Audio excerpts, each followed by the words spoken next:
लिए जो आज माताएं रजस्वला धर्म को प्राप्त होती हैं, वो 5 दिवस अस्पृश्य माने जाते हैं। वो 5 दिवस जो लिए हैं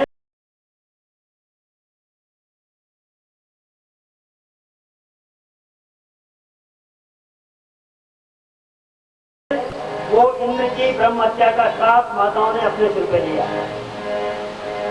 तो तेरी ब्रह्म हत्या का श्राप हम लेते हैं, इससे तेरी ब्रह्म हत्या का श्राप मुक्त होगा। 2 महीना नदियों ने लिया, श्रावण और भादो 2 महीने नदियों का जल भगवान शंकर को ले चढ़ता, बिल्कुल गदला होता है, आपने देखा होगा। वो जो गदलापन है वो नदियों ने अपने ऊपर इंद्र के ब्रह्म हत्या का श्राप अपने ऊपर लिया। ये जो वृक्ष हैं, इन वृक्षों ने भी उस श्राप को, ब्रह्म हत्या के श्राप को अपने ऊपर लिया। आपने देखा होगा ये सब पर्वतीय लोग हैं, यहाँ चीड़ के जंगल जहाँ ज्यादा दिखेंगे वहां से लीसा निकाला जाता है, काटा, और उससे जो गोंद आ रहा बराबर, ये ब्रह्म हत्या का ही श्राप जो है वृक्षों ने अपने ऊपर लिया। इस प्रकार से इंद्र देवता ब्रह्म हत्या के श्राप से मुक्त हुए। और फिर चित्रकेतु को अंगिरा और नारद का ज्ञानोपदेश हुआ, और नारद के द्वारा चित्रकेतु को शेष जी के मंत्रों का उपदेश दिया गया। पार्वती जी के श्राप से चित्रकेतु का पुत्र से होना, आदित्य के अन्य वंशजों और दिति के 49 वर्षों का जन्म हुआ। इस प्रकार से आगे पुंसवन व्रत की विधि बताई गई। राजा परीक्षित ने पूछा, भगवान आपने जो पुंसवन ये व्रत बताया उसकी विधि क्या है, कृपा करके बताएं। सुखदेव जी ने कहा कि राजन, शुक्ले मार्गशिरे पक्षे योषित भर तरुणज्ञा आरभेत व्रतमिदं सार्वकामिकमादितः। मार्गशीर्ष शुक्ल पक्ष में ये पुंसवन व्रत की विधि है। मार्गशीर्ष शुक्ल पक्ष में प्रतिपदा को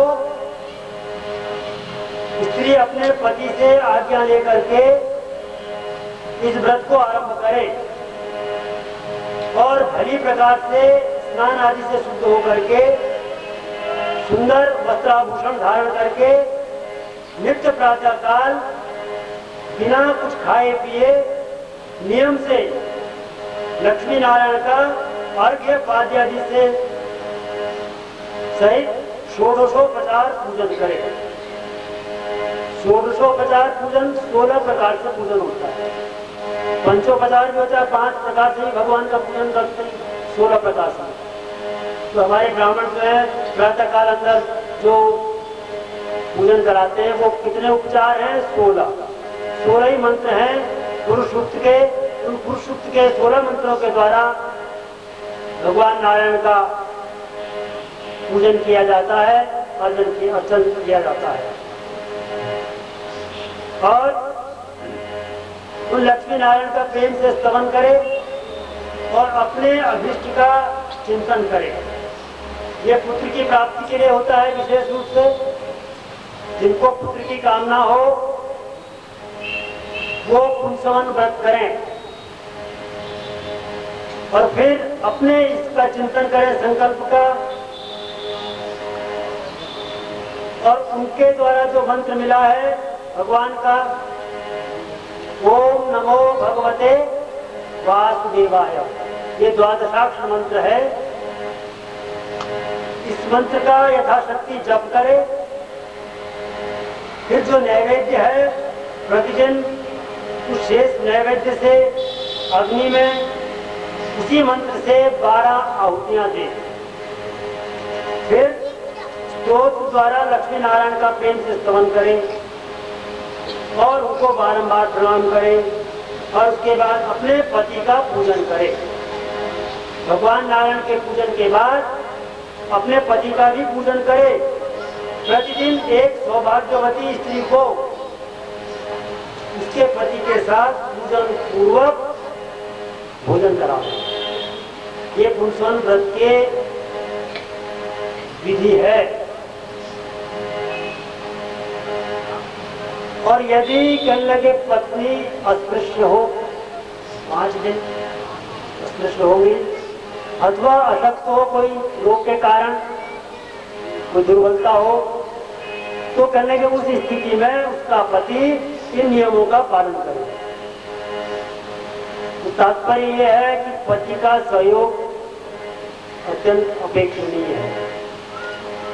दोनों के सहयोग से ये पुंसवन व्रत किया जा सकता है। और पति पत्नी में किसी एक के द्वारा भी किया गया ये व्रत कहने के दोनों को समान रूप से फल देता है। व्रत के लिए पति जो जो सामग्री मंगाए उसे पति प्रेम पूर्वक ला दे, ये ना कि लाए तो सही पर कहे तुम्हें तंग कर दिया भाई इतना सामान मंगाए जा रही। तो दोनों में प्रेम आवश्यक है, कहने के प्रेम पूर्वक वो सामग्री लावे और आपस में कहने के कभी भी झगड़ा न करें, मन मुटाव न करें। और पूजन के बाद में प्रतिदिन दोनों के दोनों भगवान का प्रसाद ग्रहण करें। इस प्रकार से 12 मास बिताकर 1 साल का है ये व्रत, पूरे 1 वर्ष का, कहने के 12 मास बिता करके का उद्यापन कर दे। और पूर्ववत जैसे पहले उठते थे प्रातः काल उठ करके भगवान का पूजन करे, मंत्र का जप करे और गाय के दूध की खीर बनावे, उससे अग्नि में 12 आहुतियां देवे और उसके बाद 12 ब्राह्मणों को नाना प्रकार के व्यंजन भोजन बनाए, खीर के साथ उनको यथेष्ट भोजन कराए। ब्राह्मणों को खूब खिलाना चाहिए, जितना खिला सको। जब तक ब्राह्मण का अग्नि चाहिए तब तक देते रहो। लो महाराज खाओ। ब्राह्मणों च मुखमासी, ब्राह्मण कौन है? अरे ब्राह्मण तो परमात्मा का मुख है। यदि ब्राह्मण को खिलाया पंडित के भाव से खिलाएंगे तो पंडित का फल मिलेगा, और परमात्मा के भाव से यदि भोजन कराओ तो फल वैसा मिलेगा। ब्राह्मणों से मुखमासी बाहु राजन्यकृत, वो उस परमात्मा का मुख जो है ब्राह्मण है, वो बाहु राजन्यकृत। ये भुजाएं क्षत्रिय हैं, रक्षा करती हैं। वैश्य उदर है, चरण शूद्र है, ये शरीर की रचना। तो कहने लगे इस प्रकार से उनको भोजन करावे नाना व्यंजन के सहित, और फिर तिल और गुड़ के साथ में एक जल पूर्ण घट का दान करे। कलश लोटा लावे या बड़ा कलश लावे, उसमें तिल डाले, गुड़ डाले, जल से भरे और उस घड़े का दान करे ब्राह्मणों को। साथ में कहने के उचित दक्षिणा दी दे, जिससे कुछ थोड़ा बहुत संतोष ब्राह्मण को हो जाता। असंतुष्टा द्विजानस्ता, अगर ब्राह्मण संतुष्ट नहीं होता, जो ब्राह्मण यजमान ने दक्षिणा दी, भोजन कराया, क्या दिया, क्या खिलाया, ये बात है। जो ऐसा ब्राह्मण है, कहे असंतुष्टा द्विजानस्ता, जो ब्राह्मण असंतुष्ट है वो नष्ट हो जाता है। संतुष्टा समही भृता, और यदि राजा संतुष्ट हो गया तो वो नष्ट हो जाएगा। राजा को संतुष्ट नहीं होना है, इतना क्षेत्र मेरा होगा और बढ़ाऊंगा, और साम्राज्य चक्रवर्ती सम्राट कैसे बने, और जीत करके। इसलिए संतुष्टा समही व्रत ये नष्ट हो जाता है। निर्लज्जा गणिका नष्ट, और यदि गणिका निर्लज्ज हो, लज्जावान हो, तो गणिका का व्यापार नहीं चलेगा अगर लज्जा लज्जा गणिका नष्टा। अगर लज्जावान है गणिका तो वो नष्ट है, और निर्लज्जा तुलांगना और कुल की वधु यदि निर्लज्ज है तो वो नष्ट है। तो ये कह रहे हैं यहाँ पर कि ब्राह्मणों को तिल और गुड़ सहित जल फूल घटों का दान करे और साथ में उचित दक्षिणा दे, जिससे वो संतुष्ट हो जाए। और आचार्य ब्राह्मणों के साथ में आहुति से बची खीर पत्नी को खाने के लिए दे, और सत्पुत्र होने का हृदय में आशीर्वाद दे ब्राह्मण लोग। सब दंपत्ति ब्राह्मणों की परिक्रमा करके, जितने ब्राह्मण हैं उनको घेरे में खड़ा करे और फिर उनकी परिक्रमा करे। जेदिकानि प्रचरन्त्रिका हस्तानि भंगिणः ते काहुसहस्रयोजने बदन्वानि तन्मते। फिर उनकी परिक्रमा करे ब्राह्मणों की। और इसके बाद दरवाजे तक बाहर जाकर के उन ब्राह्मणों को उनके घर तक पहुंचाने की व्यवस्था करें। अनंतर सब मिलकर के प्रेम से अमृतान्न भोजन करें, जो शेष भोजन है घर पर। कहने के सुखदेव जी कहते हैं कि हे राजन, इस व्रत के आचरण से मनुष्य अपनी अभीष्ट वस्तु को प्राप्त कर लेता है, और स्त्री चिरंजीवी पति, पुत्र, धन, यश और सौभाग्य को प्राप्त कर लेती है। ऐसा है एक पुरुषमन व्रत। एतच्चरित्वा विधिवत् व्रतम्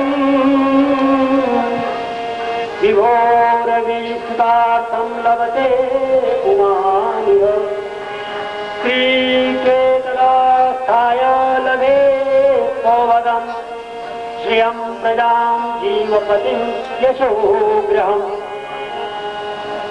और श्राद्ध के दिन इस अध्याय का पाठ करने से पितरों की अनंत काल तक तृप्ति होती है, ये इसकी फलश्रुति बताई गई है। कहने के हे राजन, इस प्रकार से मैंने तुम्हारे प्रश्नों के अनुसार मर्दगणों का जन्म और पुंसवन व्रत का विधान को बता दिया है। ये पुंसवन व्रत का विधान बताया गया, सांत्वना दी गई। और उसके बाद में हिरण्यकश्यप की तपस्या और ब्रह्मा का उसे वरदान देना, और फिर हिरण्यकश्यप के यहाँ प्रहलाद का जन्म, प्रहलाद की भगवान निष्ठा और हिरण्यकश्यप का अत्याचार, इसका वर्णन आता है। हिरण्यकश्यप के द्वारा प्रहलाद का वध का कुचक्र किया गया, उसको मारने की चेष्टा की गई। बार बार पूछा गया प्रहलाद से कि तेरे दैत्यों के गुरु हैं दंड और अमर। प्रहलाद को हिरण्यकश्यप ने दैत्यों की शिक्षा पढ़ने के लिए दंडावर के यहाँ भेज दिया, और 4 महीने के बाद जब पढ़ के बुलाया, प्रहलाद आया, गोद में बैठाया बेटे को। हाँ बेटा, गुरु जी के यहाँ गुरुकुल में गए थे, क्या पढ़ा? तो प्रहलाद ने एक ही बात कही, श्रवणम कीर्तनम विष्णु स्मरणम पाद सेवनम अर्चनम वंदनम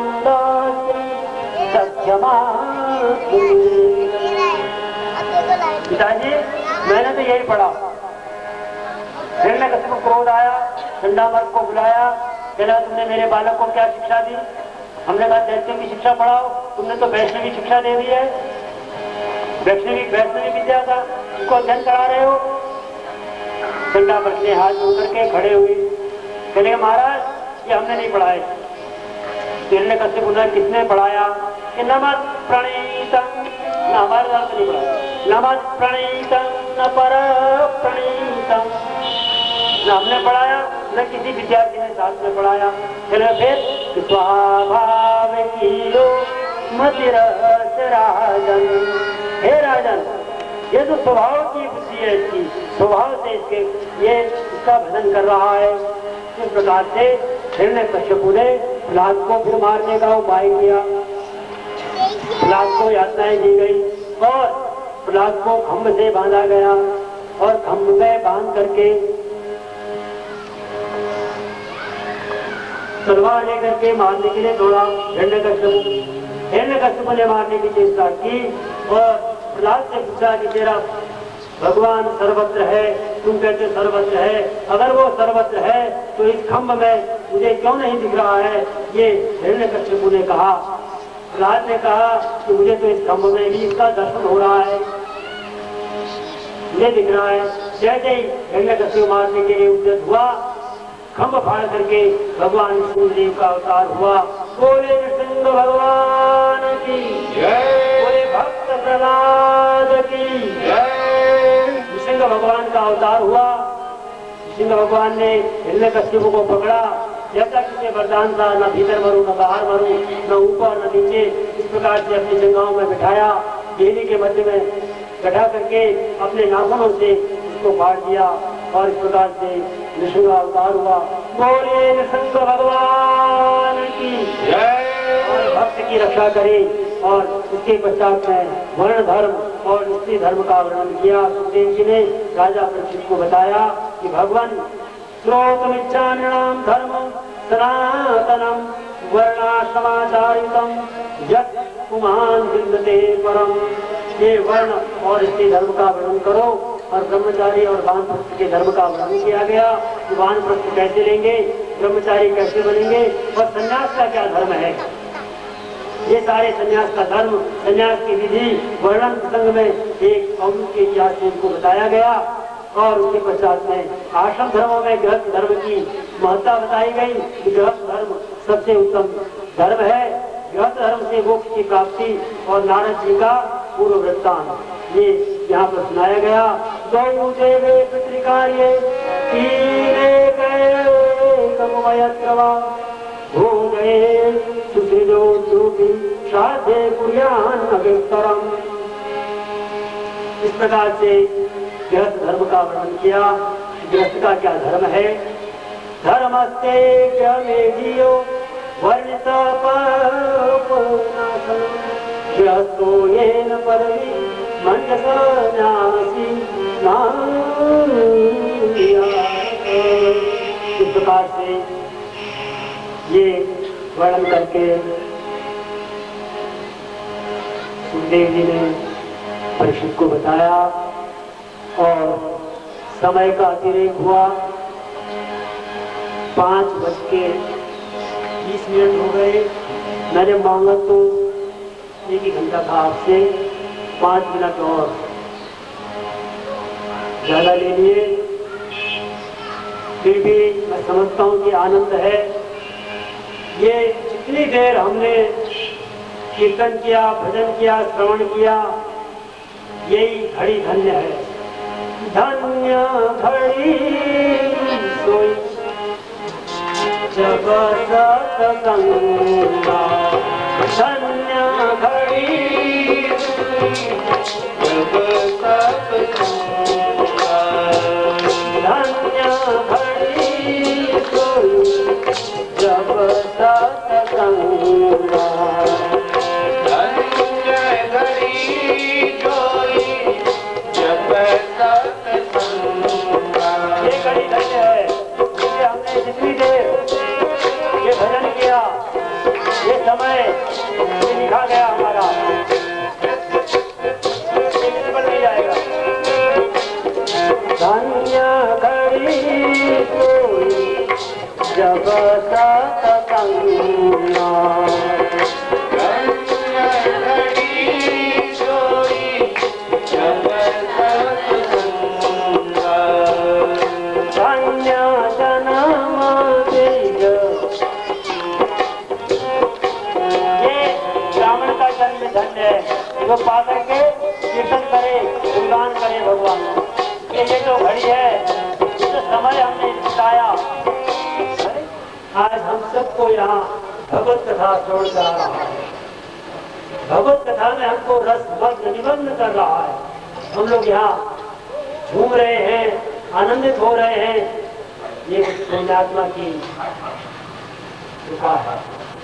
और आज वो तृतीय दिवस में तीसरे स्थान में विराजमान थे। आज की कथा हमारी मान्यता जो पौराणिक मान्यता है उसके आधार पर वे आज चौथे सीढ़ी में आ गए हैं। तीसरी गाड़ी टूटी है और उससे आकर के चौथे स्थान पर विराजमान हो गए हैं। उस जीव को न भूख लगती न प्यास लगती है।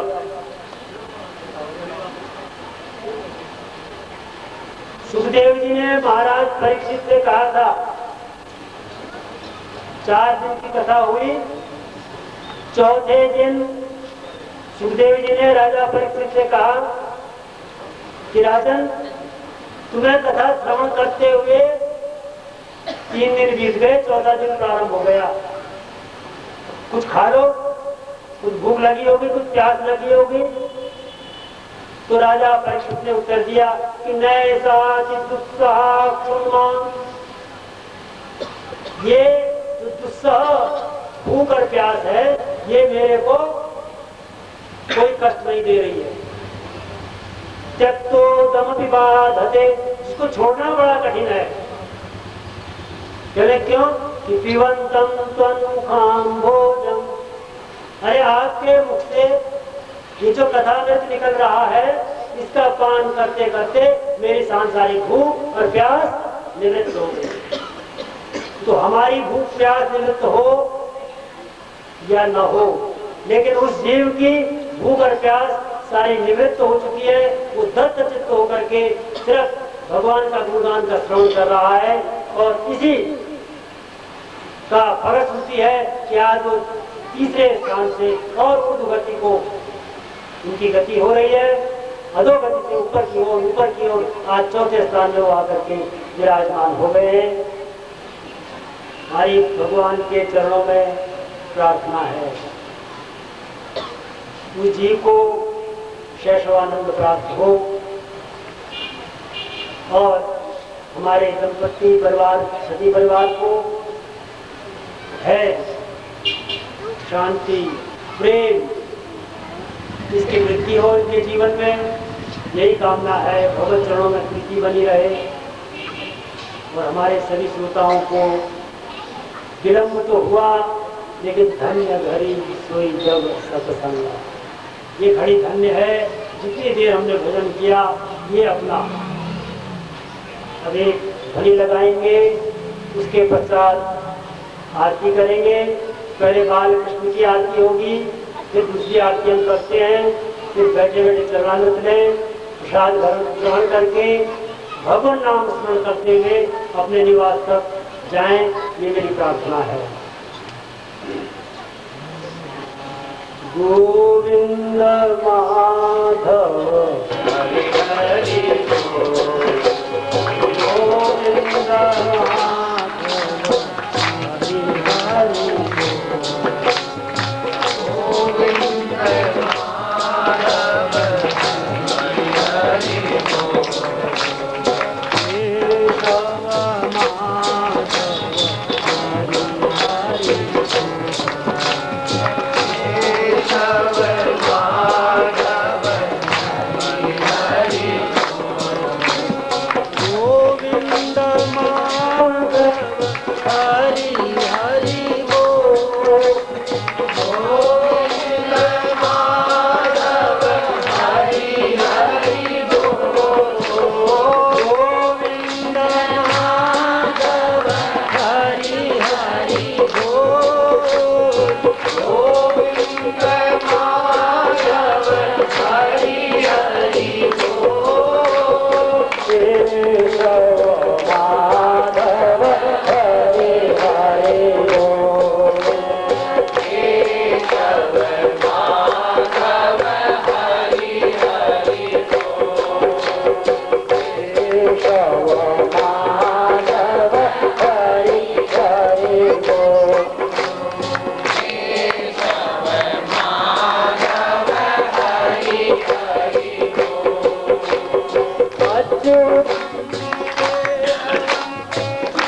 चन्द्रपूर्वे नास्याः सन्ति देवाः भक्ति विभूतिर्गणा नवनीलाभान् पीताम्बरा तरुणबिम्बपरा तरुष्टा पूरेन्दु सुन्दरमुखा सरविन्दनेत्रा कृष्णास्वरं किमपि तत्त्वमहम्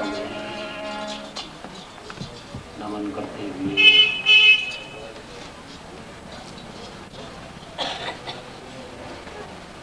यहाँ सूक्ष्म रूप से उपस्थित सभी देवी देवताओं को नमन करते हुए और उपस्थित श्रद्धालु भक्त जिनके हृदयों में विराजमान उस परम तत्व को नमन करते हुए स्मरण करते हुए हम श्रीमद् भागवत की भागीरथी गंगा यहाँ पिछले 3 दिनों से प्रवाहित हो रही है, उसमें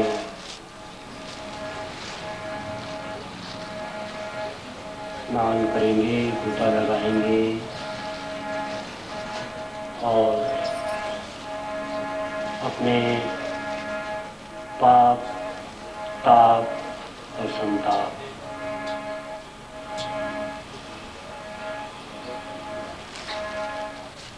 को धो करके शीतलता शांति का अनुभव करेंगे।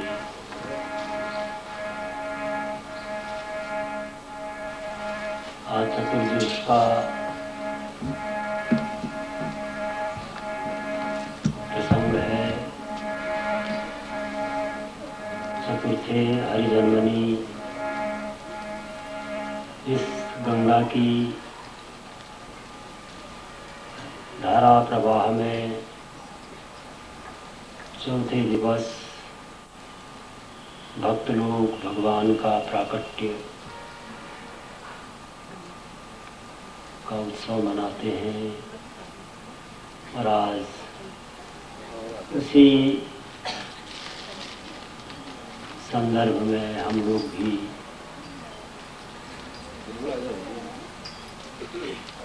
यथा ज्ञानेन जितना हम लोगों को ज्ञान है, जितनी हमारी शक्ति है, जो हमारी सामर्थ्य है, जो हमारा भाव है, उसके अनुसार हम लोग सभी मिलकर के आज भगवान के जन्मोत्सव में सम्मिलित होने का प्रयास करेंगे।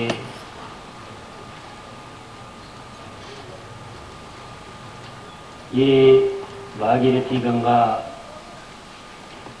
श्रीमद् भागवत ज्ञान यज्ञ की यहाँ सती जी के प्रयास से लाई गई है।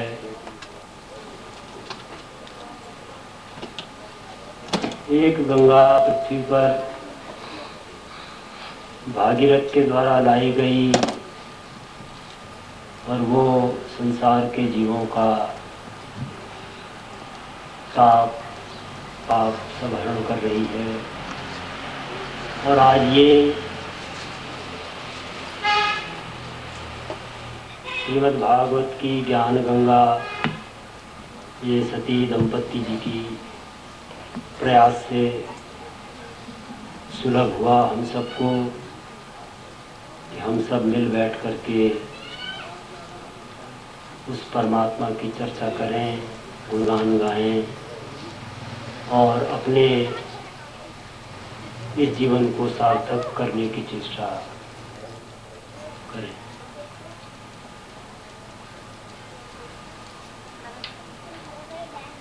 जिस जीव के निमित्त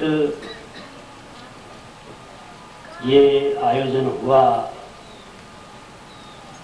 श्री हेमंत सती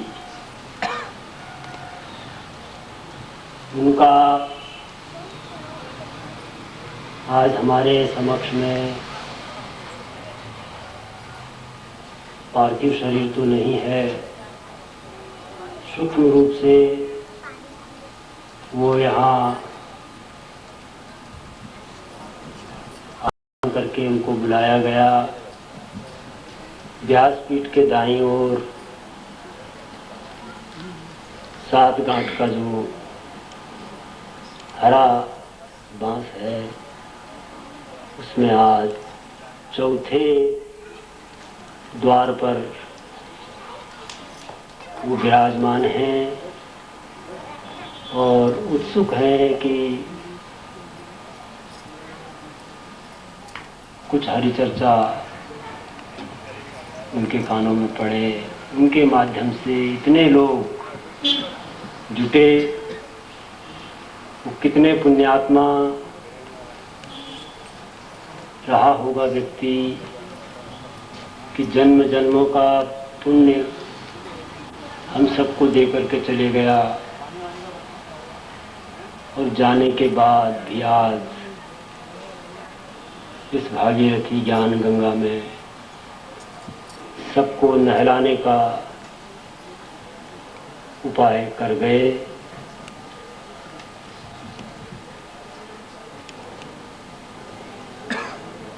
आइए इस ज्ञान गंगा में हम लोग मिलकर के गोता लगाएंगे और अपने चित्त को भगवान के चरणों में लगाने की चेष्टा करेंगे।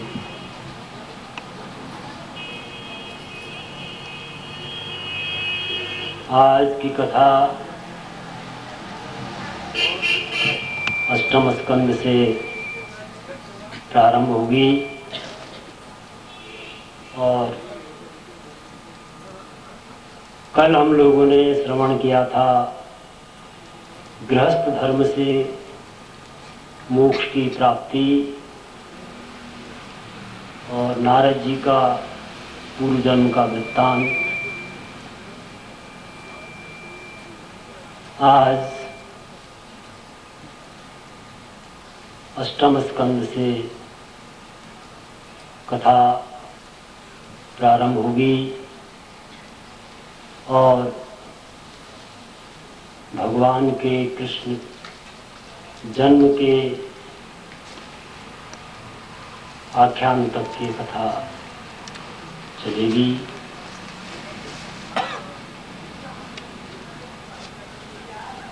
भगवान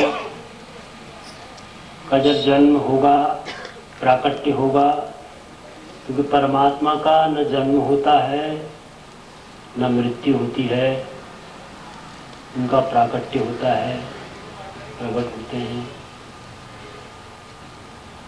तो प्राकट्य के अवसर पर उसके पश्चात यदि मैं बीच में आपसे न भी बता पाऊँ तो कृष्ण जन्म की जो दृश्य है, जो झांकी है भगवान की, उसका आप लोग आनंद लेंगे। ये सती दंपति ने ऐसा आनंद की वर्षा करने का निश्चय किया।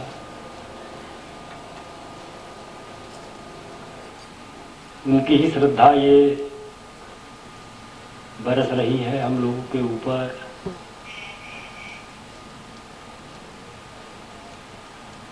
हम लोग कथा श्रवण करते हैं।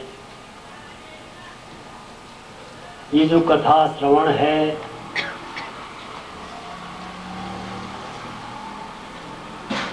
पुराणों में वर्णन आया है। पुराण कहते हैं कि ये जो कथा श्रवण है, ये एक प्रकार की वर्षा है। ऊपर से आनंद बरस रहा है और ये जो कृष्ण कथा है, राम कथा है, ये वर्षा के रूप में हमारे ऊपर बरस रही है और श्रोताओं का जो हृदय है वो भूमि है, वो राम कथा का जो जल है, कृष्ण कथा का जो जल है, वो श्रद्धालुओं के हृदय पर, श्रोताओं के हृदय भूमि पर बरसता है। और हमारे जो संत हैं, ज्ञानीजन हैं, उनको मेघ की उपाधि दी गई है, बादल हैं, कथा सागर है। उन सागर से ये संत जिस प्रकार से बाह्य दृष्टि से हम देखते हैं प्रकृति में बादल उठते हैं, समुद्र से जल खींच करके लाते हैं और फिर हम लोगों को तृप्त करते हैं। इसी प्रकार से जो संत हैं वो इन शास्त्रों से, पुराणों से उन सार को खींचते हैं और ला करके वो राम कथा रूपी जल की वर्षा हम लोगों के ऊपर करते हैं। गोस्वामी जी ने कहा बड़ी अच्छी बात की कथा क्या है कि बरसहि राम सुजस लाई बारी, बरसहि राम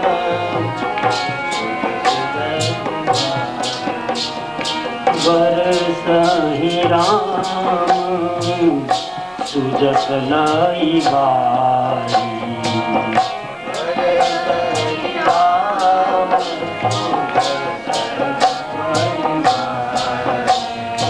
मधुर मनोहर मंगलकारी, मधुर मनोहर मंगलकारी। ये राम कथा का, कृष्ण कथा का जल बरस रहा है। बरसहि राम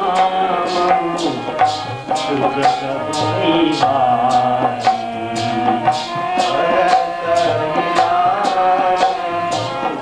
सुजस लाई बारी, मधुर मनोहर मंगलकारी।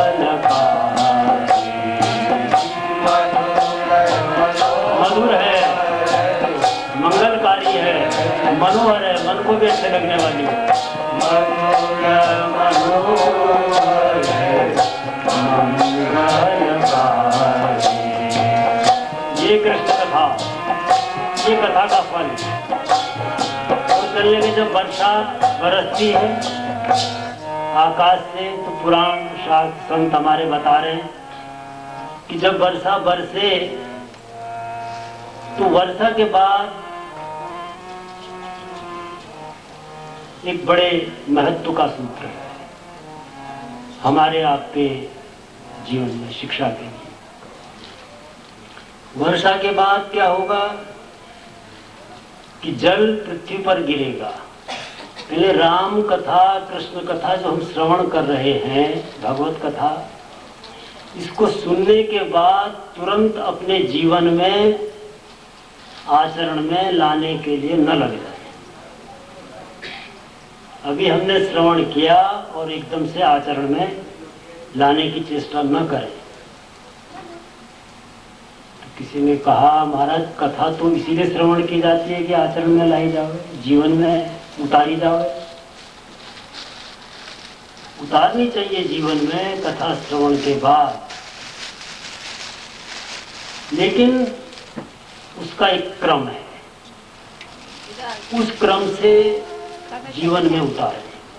तो शास्त्र कहते हैं कि पहले श्रवण करें और श्रवण के बाद है मनन। श्रोतव्यो, पहले सुने, फिर मंतव्यो, फिर उसका मनन करें और उसके बाद निधिध्यासतव्य, फिर उसका निधिध्यासन करें। ये कितना सार्थक दृष्टांत दिया। गोस्वामी जी ने कहा कि बरसहि राम सुजस लई बार, भगवान का यश रूपी जल बरस रहा है और कैसा है कि मधुर, मनोहर, मंगलकारी। सार्थक दृष्टांत बहुत। वर्षा का जल पहले निर्मल होता है और जैसे ही पृथ्वी पर आया, भूमि के साथ संयोग हुआ, संसर्ग में आया, तो क्या हुआ? भूमि परत भागर पार,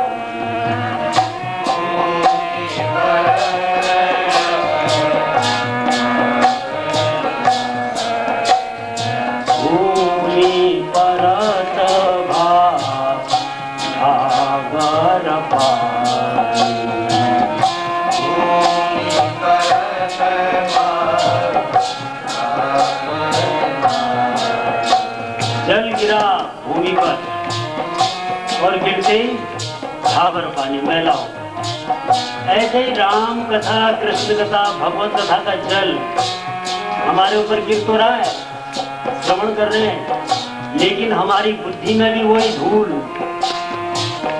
काम की, वासनाओं की वो धूल जमी है। और ये जो राम कथा, भगवत कथा रूपी जल बुद्धि में गया, उससे मिल करके वो भी गदला हो गया, मैला हो गया। तो भगवान ने कहा ये हमारी भूमि बुद्धि है। और भगवान ने एक बात कही कि वर्षा का जल गदला हो जाता है, लेकिन वर्षा के बाद जो ऋतु आती है, वर्षा विगत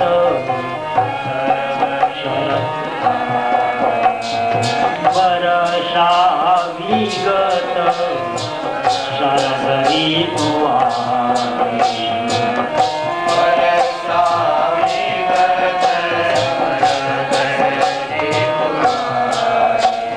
वर्षा गई, ऋतु कौन सी आई? शरद ऋतु। और भगवान राम ने तो उसको एक और शब्द दिया, वर्षा विगत शरद ऋतु।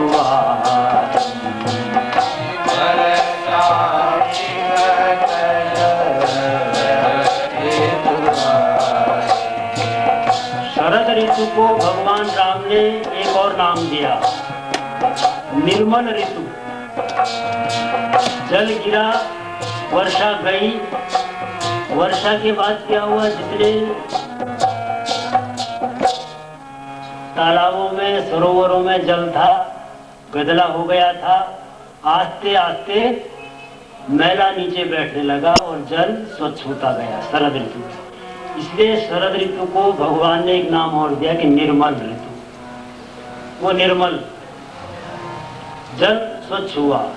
ऐसे ही ये जो कथा श्रवण हम कर रहे हैं, ये बुद्धि में आके थोड़ा मैलापन, काम की